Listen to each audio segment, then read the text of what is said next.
Hey, what's going on, guys? Welcome to another Final Fantasy Wave Exodus video, and today I've got for you 3 new units, Dragon Quest Dai units, and that is the manga / anime characters, not the game characters, but finally we actually have a review for the JB side that I'm actually making slides for, because all 3 of them are pretty good in their own way. So, we have 750% and 200% for Dragon Quest Dai units, and 500% and 200% for Win units.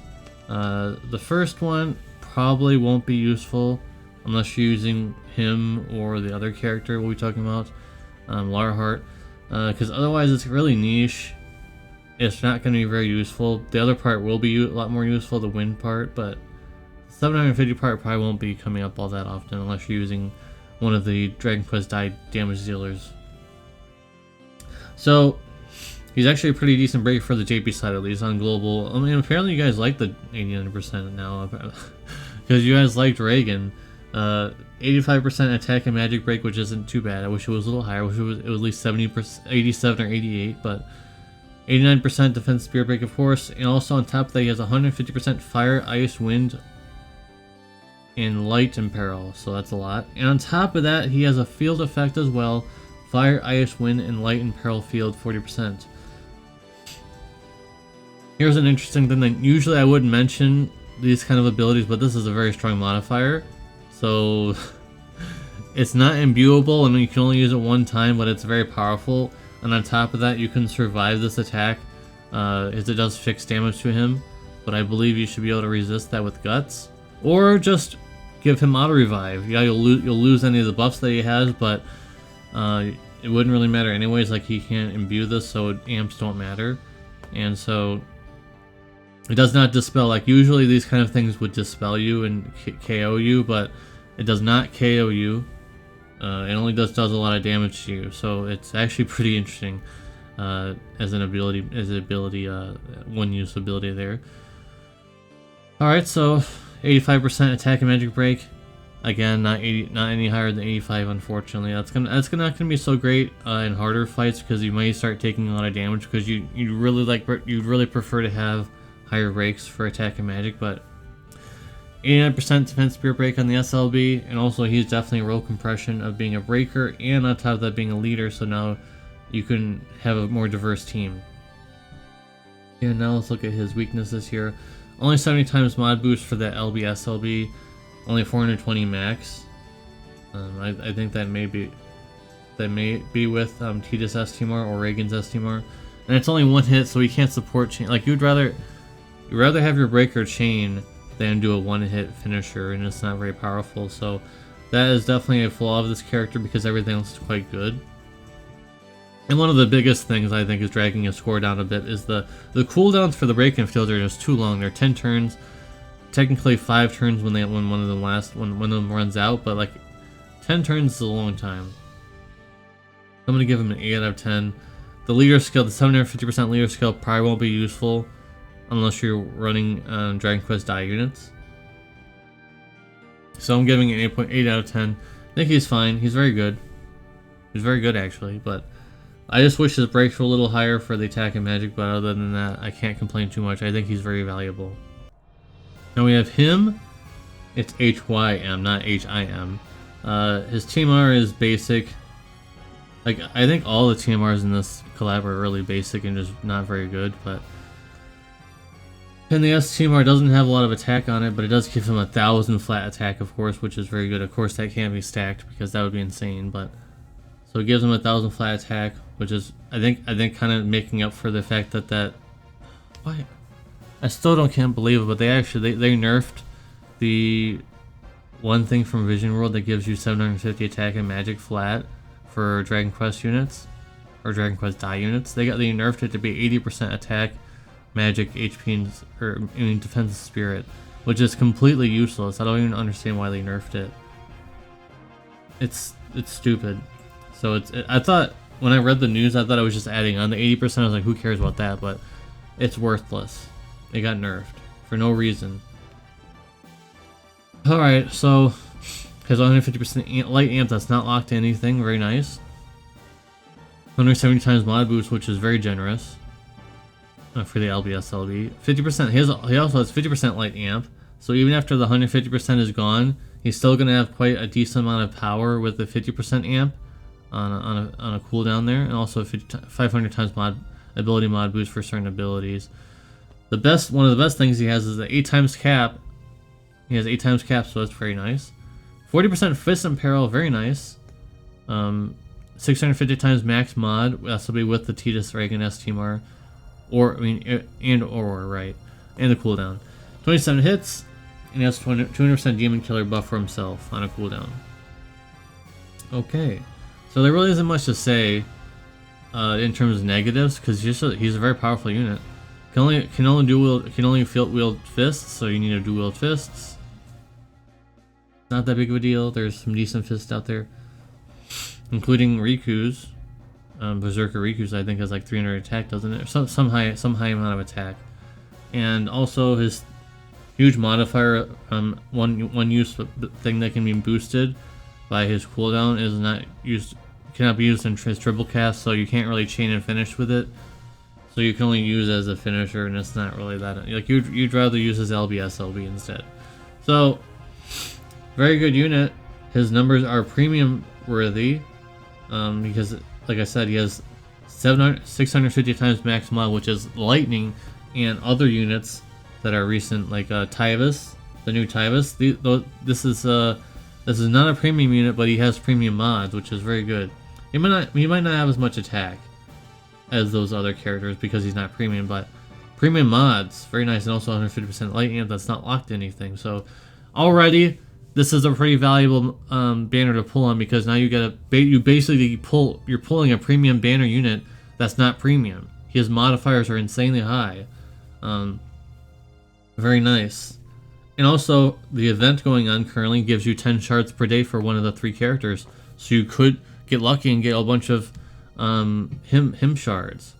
So very nice. Giving 8.75 out of 10. I think he's very, very good as a non-premium asterisk premium asterisk unit. I don't know if he's gonna come to global in this aspect. I don't know. He seems like it seems like they made up for the fact that the previous banner was so trash. They made this guy way good.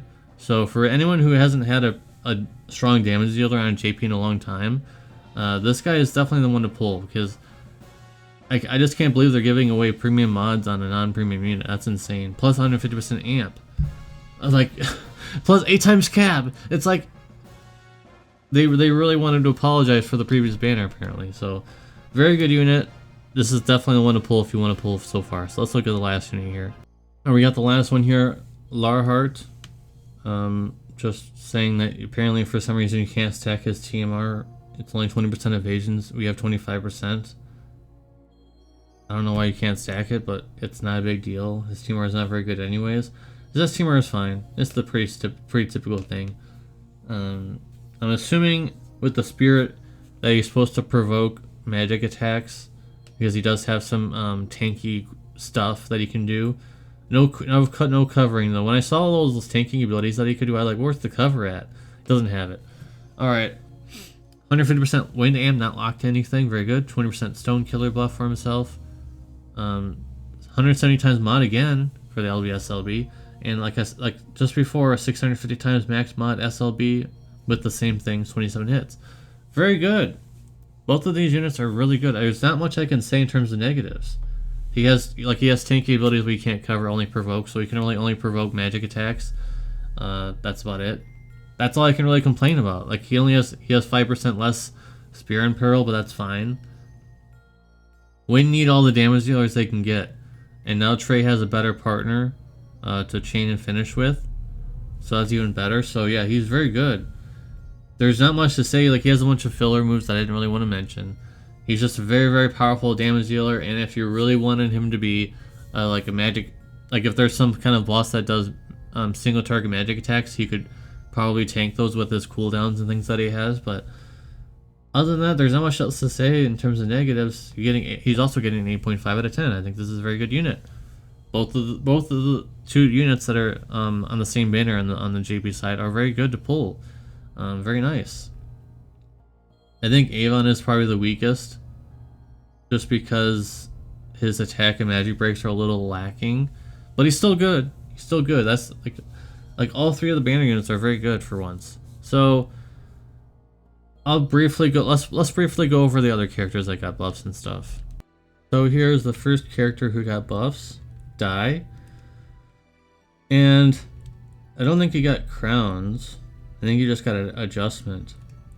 I couldn't really tell other than his cooldown or something here got changed.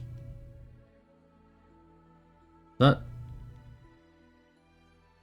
thought something got changed, but maybe not. Oh, here it is. This is what I was looking for. This is he got 150% lightning imp, which is very good. However, it does not seem like he got many other changes. I think this got changed a little bit, which isn't too bad.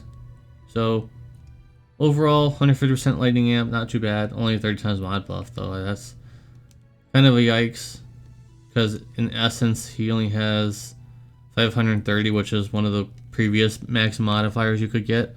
It's still pretty strong, but could have been stronger. Alright, so High Knuckle is actually the one who got crowns, and actually he's a lot weaker than the one that didn't get crowns, Dai, but you got 100% light amp for some reason instead of 150 on a crowned ability, by the way. Only 70 times mod buff, which is pretty standard for crowned units, I guess, but overall, like, this is pathetically bad. This is all he gets. It's just not good enough. Just not good enough. His crown abilities aren't very good. It's just not good enough. And then we have Baron, who had, I think he didn't have this before, or this got changed to be higher killers.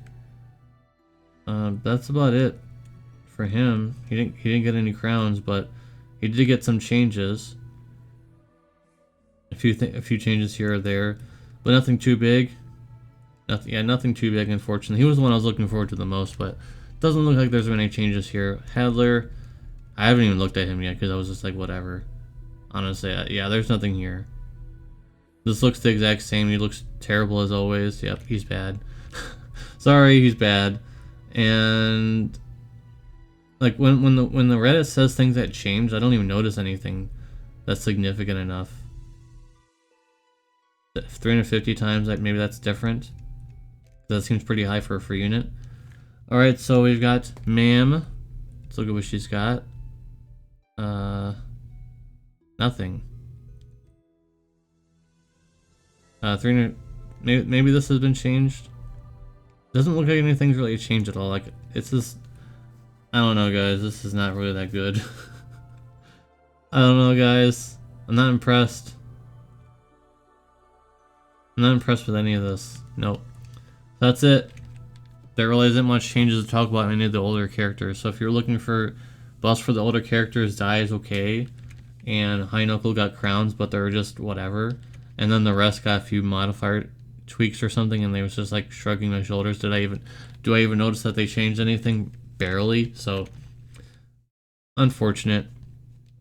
But with that being said, we're going to get out of here. Those videos are way too long. Thank you guys very much for watching. Appreciate you. As always, I'm actually really happy that there's an actual good banner coming out for once, though. The negative side is I think I'm starting to think that crown units are starting to become just, they're like an afterthought at this point. I'm really worried about Satan from Xenogears. I'm worried about Ellie. If Ellie's going to even get anything. And then all the other characters that really need powerful crowns, and they might not get any because they don't care about crowns anymore, it looks like, because they always get really bad upgrades, or barely any upgrades, and they need more help than that. So there's a positive and negative in this video, but mostly positive. The 3 units on the banner are very good. So I would caution you, because we know that there's been a part 1 and part 2 of Dragon Quest Dai before. I'll just be wary to go all in, but going all in on him wouldn't be a bad idea either, because he's very powerful. And he can be under Squall's leader skill, he can be under Jaden's leader skill. You can also be under Avan's leader skill, of course, as well. So let's see. But I'll see you guys on the next video. Peace.